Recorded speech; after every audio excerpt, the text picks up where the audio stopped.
মাদ্রাসা যদি আপনি দায়িত্ব দিবেন, এটা আপনার সন্তানের দাঁড়িয়ে আনাবে। কাজে অনুরোধ করবো মাদ্রাসায়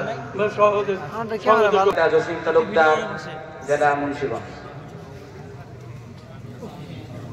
ইয়াকিন শেখ, পিতা আব্দুর রহমান, মুন্সিগঞ্জ।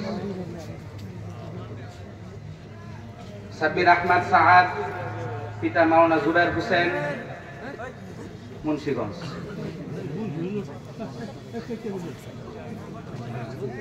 আরাফ শেখ, পিতা রফিক শেখ, মুন্সিগঞ্জ।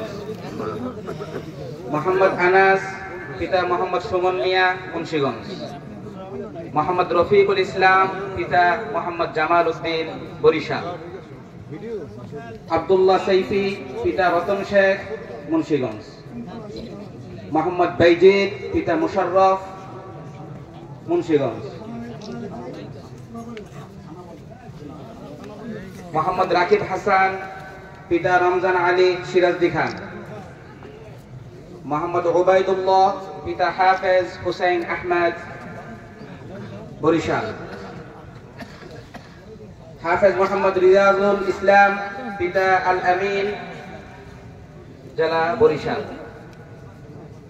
হাফেজ মোহাম্মদ বাইজিদ, পিতা মোহাম্মদ কাউসার হাওলাদার, পটুয়াখালী।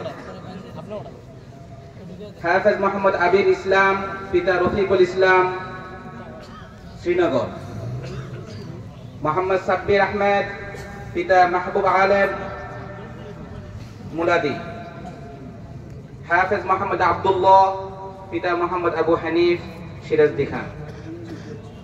হাফেজ মোহাম্মদ আরিফুল ইসলাম, পিতা মুঈনুল ইসলাম, ঠাকুরগাঁও।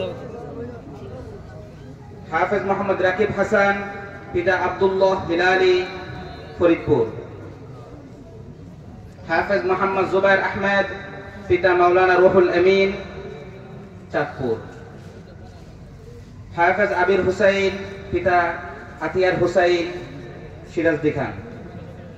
হাফেজ জাহিদুল ইসলাম শুভ, পিতা আরশাদ সর্দার, সিরাজদি খান। হাফেজ রাকিবুল ইসলাম, পিতা মিজানুর রহমান, কালকিনি। হাফেজ মোহাম্মদ মুশফিকুর রহমান, পিতা মুফতি মাসুদুর রহমান, সিরাজদি খান। আল্লাহ তাআলা আমাদের সমস্ত হাফেজদের কবুল করুক। এদেরকে আমাদের মোট 23 জন হাফেজ হয়েছেন, এদেরকে আমাদের আখিরাতের নাজাতের জন্য ওসিলা বানাক আল্লাহ তাআলা। এবার যারা এই ঐতিহ্যবাহী মুস্তাকিল মাদ্রাসা থেকে 2024-25 শিক্ষাবর্ষে যারা মাওনা হয়েছেন, দীর্ঘ 1 যুগ যাবত যারা পড়াশোনা করে মাওনা হয়, তাদেরকে এখন পাগড়ি প্রদান করা হবে। মাওলানা তানবীর ডালি, পিতা মৃত আবু কালাম ডালি।